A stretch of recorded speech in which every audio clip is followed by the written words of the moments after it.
सिए बियाह में राम गर्भ रामा, दूर करे न पहन के सिया रामा। जीती को सक संग्राम रामा, दशरथ केरन कावर सिया रामा। राजाओं के गर्व दूर करके जो धनुष किसी से नहीं टूट सकेगा, उसे तोड़कर श्री रामचंद्र जी सीता जी को ब्याहेंगे। यही युद्ध की बात सो महाराज दशरथ के रण में बाकी पुत्रों को युद्ध में तो जीत ही कौन सकता है। व्यर्थ मरहु जनि गाल बजाई, मन मोदक की भूख बुताई। सिख हमारी सुनी परम पुनीता, जगदम्बा जानहु जी सीता। गाल बजाकर व्यर्थ ही मत करो, मन के लड्डुओं से भी कभी भूख बुझती है। हमारी परम पवित्र निष्कपट सीख को सुनकर सीता जी को अपने जी में साक्षात जगत जननी समझो। उन्हें पत्नी रूप में पाने की आशा एवं लालसा छोड़ दो। जगत पिता रघुपति विचारे, भरी लोचन छबिले हो निहारी। सुंदर सुखद सकल गुण राशि, ए दो बंधु शंभुर वासी। और श्री रघुनाथ जी को जगत पिता परमेश्वर विचार कर नेत्र भरकर उनकी छवि देख लो। ऐसा अवसर बार बार नहीं मिलेगा। सुंदर सुख देने वाले और समस्त गुणों की राशि ये दोनों भाई शिव जी के हृदय में बसने वाले हैं एवं स्वयं शिव जी भी जिन्हें सदा हृदय में छिपाए रखते हैं, वे तुम्हारे नेत्रों के सामने आ गए हैं। सुधा समुद्र समीप विहाई, मृद जल निरखी महुर कत धाई। करहु जाए जा कहु जो भावा, हम तो आजु जन्म फल पावा। समीप आए हुए अमृत के समुद्र को छोड़कर तुम जगत जननी जानकी को पत्नी रूप में पाने की दुराशा रूप मिथ्या मृग जल को देखकर दौड़कर क्यों मरती हो। फिर भाई जिसको जो अच्छा लगे वही जाकर करो। हमने तो श्री रामचंद्र जी के दर्शन करके आज जन्म लेने का फल पा लिया है, जीवन और जन्म को सफल कर लिया है। अस कहीं भले भूप अनुरागे, रूप अनूप विलोकन लागे। देख ही सुर नभ चढ़े विमाना, बरस ही सुमन करहि कल गाना।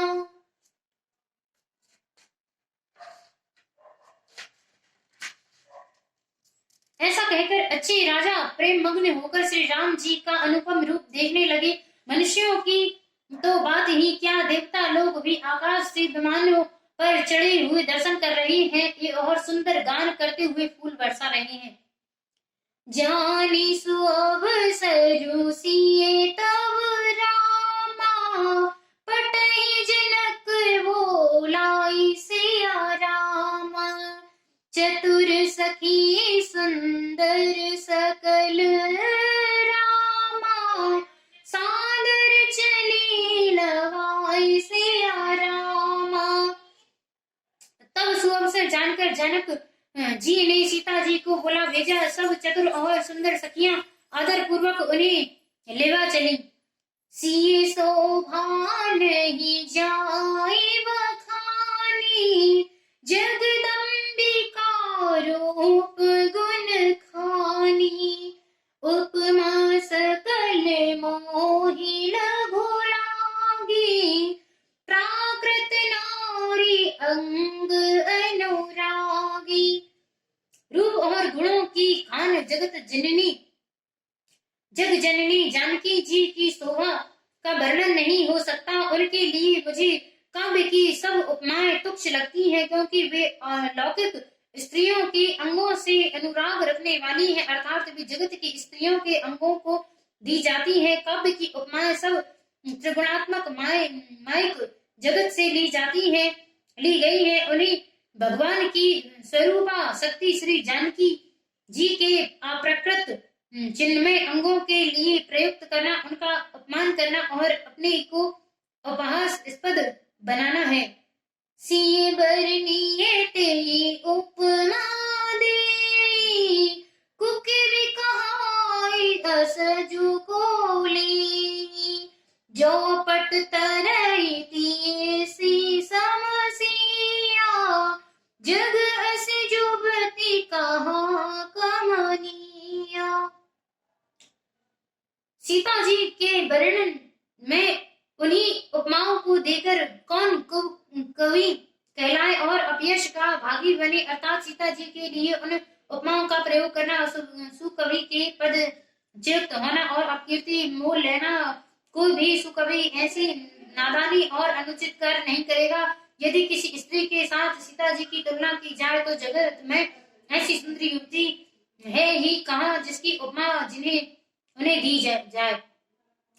गिरा मुखर तन अरध भवानी, रति अति दुखित अतनुपति जानी, विष बारुनि बंधु प्रिय जेहि, कही रमा सम कीमि विदेहि। पृथ्वी की स्त्रियों की तो बात ही क्या, देवताओं की स्त्रियां भी यदि देखा जाए तो हमारी अपेक्षा कहीं अधिक दिव्य और सुंदर है। तो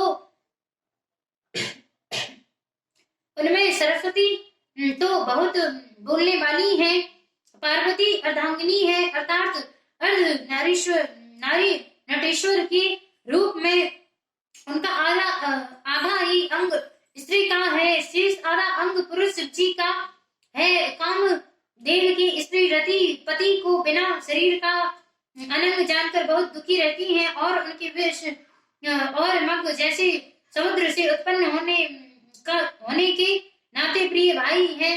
उन लक्ष्मी के समान तो जानकी जी की को कहा ही कैसे जाए।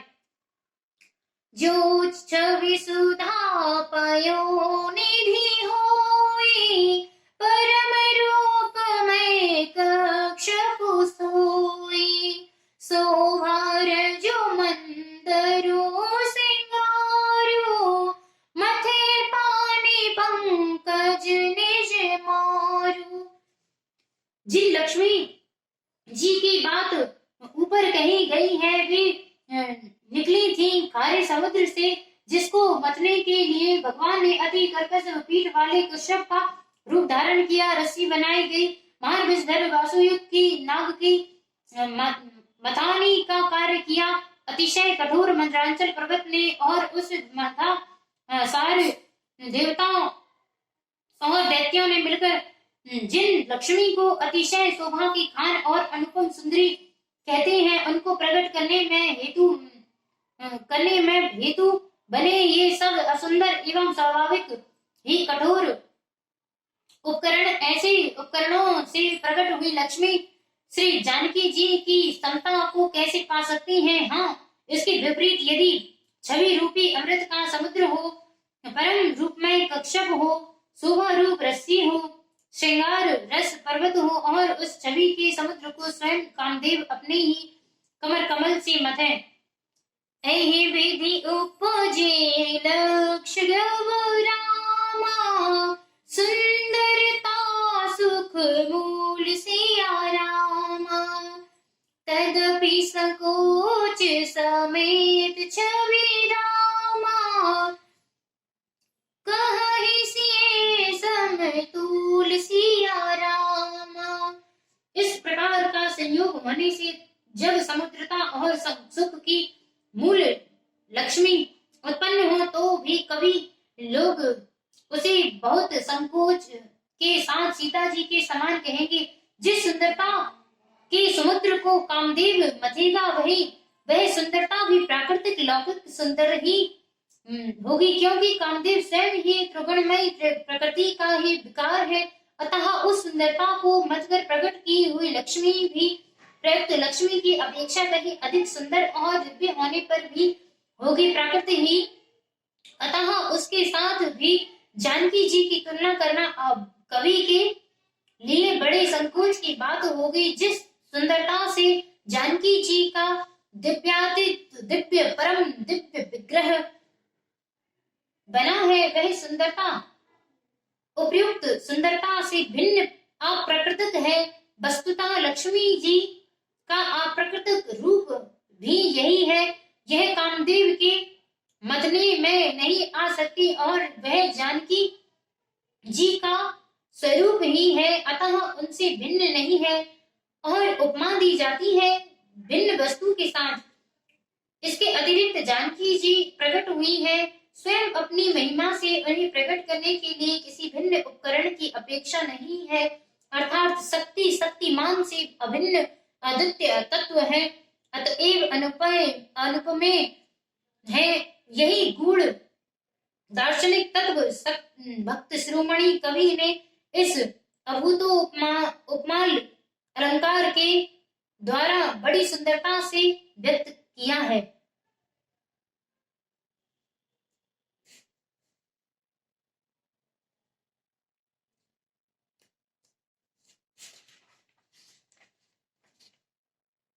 यही रामायण जी को विश्राम देते हैं। कल की वीडियो में आगे की कथा सुनाई जाएगी, रामचरितमानस। जय जय राजा राम की, जय लक्ष्मण बलवान, जय कपीस सुग्रीव की, जय अंगद हनुमान, जय मुनि कागभूषण की, जय गुरु उमा महेश, जय मुनि भारद्वाज की, जय तुलसी अवधेश। जहाँ से आई देवता कथा सुनी मन लाए, अपने अपने भवन को विदा होत हर्षाए।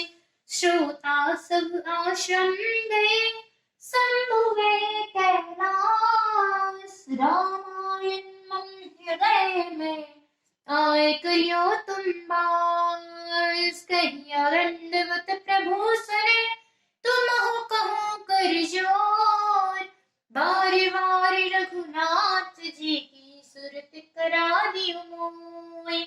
बार बार बरमावो हर्ष दियो श्रीरम, पति सरोज अन पाइनी, भक्ति सदा सतसंग। राम लक्ष्मण जानकी, भरत शत्रुघ्न भाई, कथा विसर्जन होत है, ईश्वर शीस नवाए।